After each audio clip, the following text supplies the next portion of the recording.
pessoas, bem-vindos aí ao História 3. Vamos começar agora o módulo 3, módulo esse que vai falar sobre o mundo dividido e a Era Vargas, né? Mundo dividido entre grandes guerras e, consequentemente, parte da história brasileira aí com o governo de Getúlio Vargas. Vamos começar então com o módulo 1, que vai falar justamente sobre a outra guerra que assolou a história da humanidade em 1939 até 1945, né? A chamada Segunda Guerra, ou Segunda Guerra Mundial.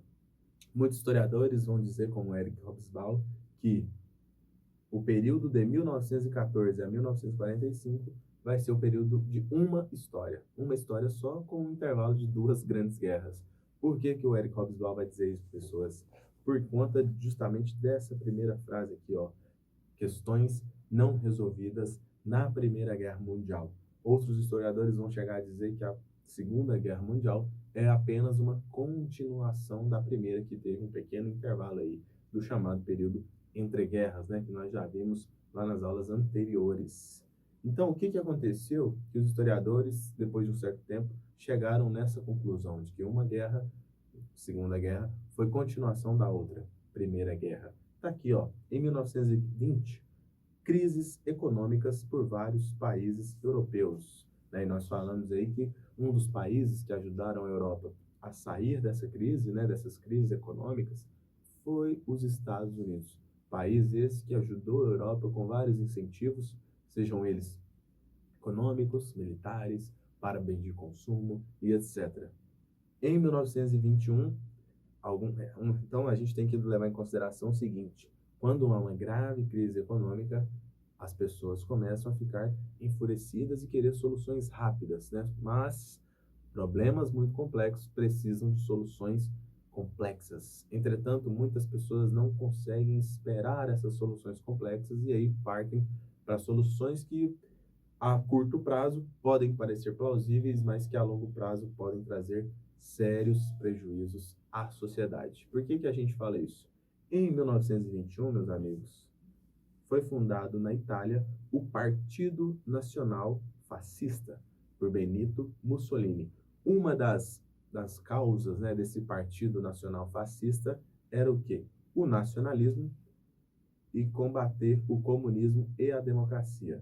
Como que você vai combater o comunismo e a democracia se você tem que viver em uma sociedade democrática? Estamos aí falando de 1920, 1930, nessa década, onde o mundo passava por uma grande transformação essa ocasionada, infelizmente, graças à Primeira Guerra Mundial. Então, o Benito Mussolini criou o Partido Nacional Fascista com o intuito de valorizar os italianos, né? A Itália para os italianos, sem interferência externa, sem interferência estrangeira e muito menos sem ideias comunistas. Isso porque o que estava acontecendo na Rússia, Revolução Russa e depois um governo socialista, chamava a atenção do mundo, né? Principalmente depois da ascensão do Stalin com uma política ditatorial socialista que perseguia, prendia, julgava e às vezes até assassinava quem se opunha ao governo. Então, quando Benito Mussolini combate o comunismo e exalta o nacionalismo, ele está querendo dizer que a Itália é melhor que outros países, né? A Itália é superior a outros países.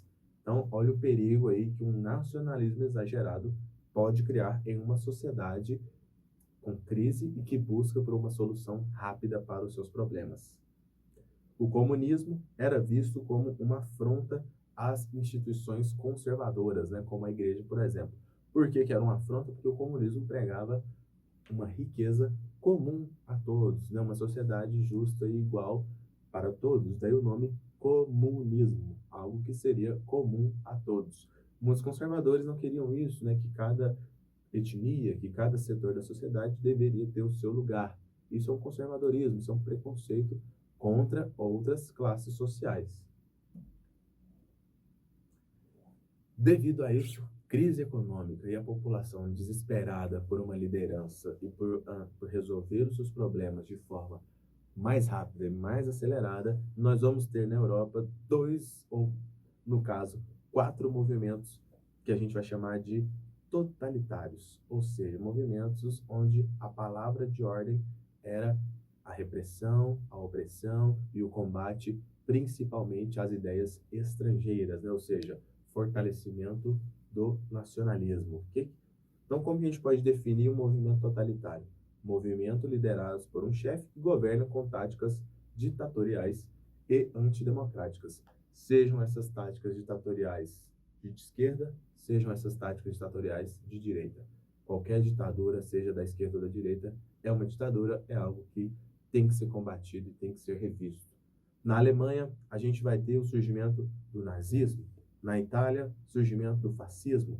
Em Portugal, surgimento do salazarismo, com Salazar. E na Espanha, o general Francisco Franco, com o Francisco. Então, você tem países europeus mergulhados em crise, mergulhados em soluções que não atingiram a todos, e pessoas esperançosas de uma liderança que pudesse trazer soluções, mesmo que de forma simplória. E aí esses líderes carismáticos, utilizando de propaganda, alcançaram uma grande leva da população e se elegeram com palanques ditatoriais e antidemocráticos, né? O que justifica isso? O desespero da população por uma grande liderança. A Alemanha, especificamente, pessoas estavam mergulhadas numa crise social por conta lá do Tratado de Versalhes. Eles foram obrigados a indenizar alguns países europeus.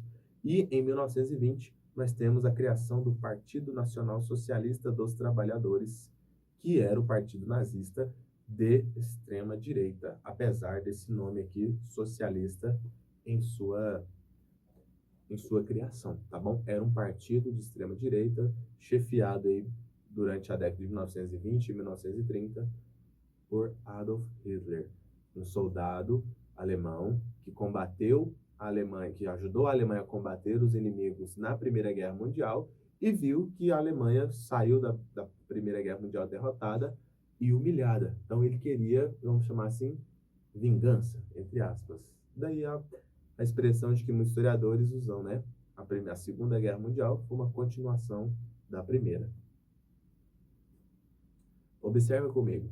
Em 1921, a liderança do Partido Nacional Socialista foi assumida por Adolf Hitler, ex-cabo do exército na Primeira Guerra. Com ele, o discurso partidário passou a ser mais extremado e revanchista, né? Uma revanche, uma vingança. O extremo, a Alemanha é melhor que todos os outros e ponto. Temos chance de ganhar uma nova guerra. Apoiados pelo discurso extremamente nacionalista, um perigo, os nazistas defendiam a superioridade da raça ariana e o antissemitismo, perseguindo os judeus, né? Culpavam os judeus pelas mazelas econômicas do país, como se os judeus tivessem alguma culpa nisso. Eram contra as instituições democráticas e liberais, combatiam o comunismo e apoiavam o expansionismo militar alemão. Então, vocês estão vendo aí que o combate à democracia e ao comunismo é um discurso de líderes ditatoriais. Percebam isso. Como se tivesse um medo das ideias comunistas, né? Como se o comunismo fosse algo para trazer prejuízo, quando na verdade não é. O que aconteceu na Rússia foi uma experiência um pouco torta em relação aos ideais teóricos comunistas, tá bom? Não pode ser levado de consideração. Como foi a ascensão desse cidadão, Adolf Hitler? Em 1933, ele foi escolhido como o primeiro-ministro alemão. Qual que era o contexto que havia na Alemanha em 1933? Primeiro, contexto de crise, desemprego, falta de perspectivas. Por conta disso, o Hitler abusou da propaganda para divulgar as suas ideias, né? Então, tinha um ministro da propaganda, Goebbels, ele fazia uns discursos extremamente calorosos, né? Conclamando a população a apoiar Adolf Hitler para que esse líder conseguisse levar a nação a um patamar de superioridade comparado a outros países. Então, a população acreditava cegamente porque a propaganda era muito bem feita e muito manipulativa, né? O que a gente tem que tomar cuidado. Hoje a gente tem aí as fake news, né? Então, tomem cuidado com a manipulação das propagandas. Então, vários discursos do Hitler, pessoas, passavam por assuntos como família, pátria e prosperidade, né? Valorização da família, valorização do país, valorização do que é nosso, né? Do que é nosso e do que pode ser nosso, né? A ideia de prosperidade. além de que os opositores a essas ideias eram extremamente perseguidos. Então, você tem um contexto de um governo ditatorial que pregava amor à família, mas, em tese, né, em prática, perseguia quem se opunha a essas ideias. Ou seja, democracia zero. E aí o Hitler assume o governo alemão em 1933 e em 1939 ele invade a Polônia. É o início da Segunda Guerra Mundial, pessoas. É esse marco aí, 1939. O Hitler ele vai se associar à Itália de Benito Mussolini e ao Japão. Esses países, pessoas, em tese, reivindicavam algumas questões não cumpridas durante o fim da Primeira Guerra Mundial. E a Alemanha queria uma espécie de revanche, né? A gente vai revidar, a gente vai se reerguer. Então, a continuidade em Primeira e Segunda Guerra, né? Às vezes uma guerra só que teve um intervalo de 21 anos. Do outro lado, né? Lutando contra os países do eixo, né? Alemanha, Itália e França, nós temos os aliados. A França, a Grã-Bretanha e, poucos anos depois, a União Soviética e a Rússia. Em 1941, Hitler ataca os russos. Lembrando que Hitler tinha assinado um pacto de não agressão com Joseph Stalin em 1939. Pacto esse que foi desrespeitado e rasgado por Adolf Hitler 2 anos depois, quando ele invade a Rússia. Só que, em 1943, há a Batalha de Stalingrado, onde os exércitos nazistas sofrem uma derrota considerável. Derrota essa também que foi ocasionada pelos fatores naturais russos, né? Um território gigantesco e um inverno rigoroso. Aqui nós temos o início da queda de Adolf Hitler e do seu exército nazista. Em 1941, em dezembro de 1941, os japoneses atacam os Estados Unidos à base do Pearl Harbor, matando aí mais de 3 mil norte-americanos e provocando os Estados Unidos a entrarem numa guerra, né? Foi um ataque, uma comoção nacional, tanto nos Estados Unidos, e que gerou também uma comoção mundial, né? Fazendo com que o presidente na época, Roosevelt ainda, Franklin Roosevelt, entrasse na Segunda Guerra Mundial ao lado dos aliados, né? Combatendo aí os japoneses, os italianos e os alemães, certo? Então, a entrada dos Estados Unidos na guerra fomentou a sua economia. Isso em 1941. Por quê? Porque a guerra não estava acontecendo nos Estados Unidos. Estava acontecendo na Europa e na Ásia. Os Estados Unidos entraram para ajudar. Ah, mas e o Pearl Harbor? Não, Pearl Harbor é uma ilha, é uma base naval localizada em uma ilha no Havaí, tá bom? Então foi uma pequena ilha que sofreu alguns danos, mas que a médio prazo foram rapidamente consertados. Então, quando você tem a entrada em uma guerra, a indústria bélica é ativada, soldados são levados, né, os homens são levados para combaterem no campo de batalha, e aí você tem a presença da mulher, né, a força feminina na produção de balas, bombas e armamento bélico. Então, toda essa entrada dos Estados Unidos na Segunda Guerra Mundial fizeram com que ainda mais os Estados Unidos se consolidassem enquanto potência, tanto econômica quanto militar, durante a Segunda Guerra Mundial. Isso vai ficar mais claro no período da Guerra Fria, que a gente vai ver na próxima aula. Em 1944, nós vamos ter o Dia D, que foi um dia organizado pelos aliados da invasão da Normandia na França contra, né, os exércitos nazistas, né? Lembrando que a França estava sendo ocupada pelos nazistas e uma derrota nazista em território francês seria de fundamental importância para acabar com a Segunda Guerra Mundial. Um ano depois, em agosto de 1945, os Estados Unidos lançam bombas atômicas no Japão, né, no dia 6 e no dia 9 de agosto de 1945, como vocês estão vendo na foto, né? Hiroshima deste lado e Nagasaki deste lado.